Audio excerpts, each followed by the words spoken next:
2015 or 2016, I traveled with my flamenco class to California and started chronicling the things we were feeling or doing or the train ride we took.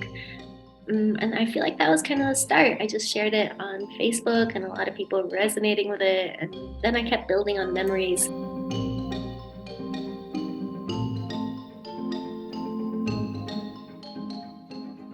I remember going to my grandpa's house every week and being with all my cousins and playing games, and my aunts, they want you to eat the extra meat even if you don't want it, and being with them and loving them. And suddenly everyone's sad and saying goodbye or saying things like, don't forget how to speak Arabic, dear, or don't forget where you come. Don't live there forever when you're only 6 or 7. You don't know what that means.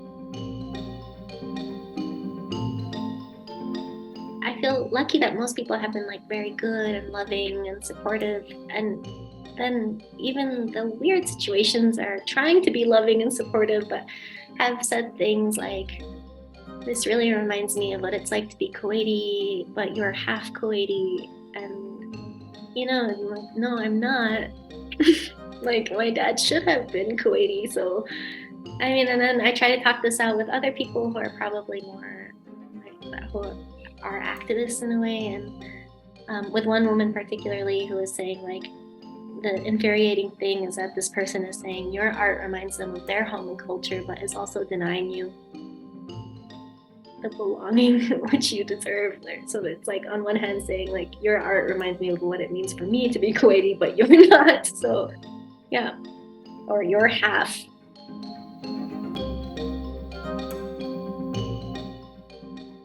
Yes, I would love to see it in translation.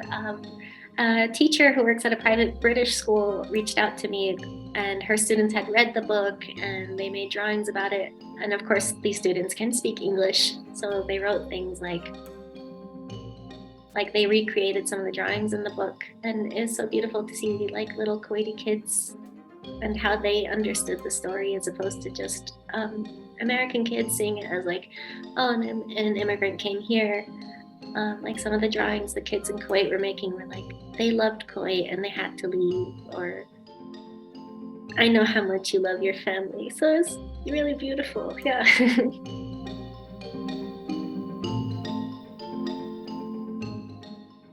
I grew up knowing this isn't something to talk about, that it's shameful, that it's taboo, that people shouldn't know.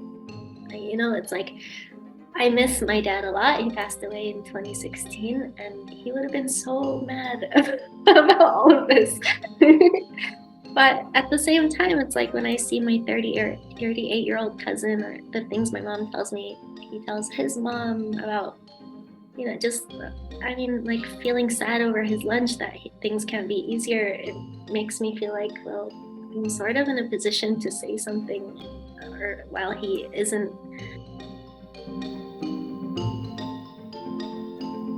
Right now, I have 3 books under contract, or 3 more books as opposed to this one, which is published under contract, and 2 in progress. Some of them are revolving around cultural ideas still. So I feel very proud to be making stories that sort of revolve around the Gulf and in the West in a way which feels authentic, I hope, as opposed to just pandering stories to a Western audience. An exhibit coming up with Huda Abdelmoghni, who's a really talented photographer, where she took Polaroids of a neighborhood we both have family connections to, Ardelia, and drawing them. What else is coming up?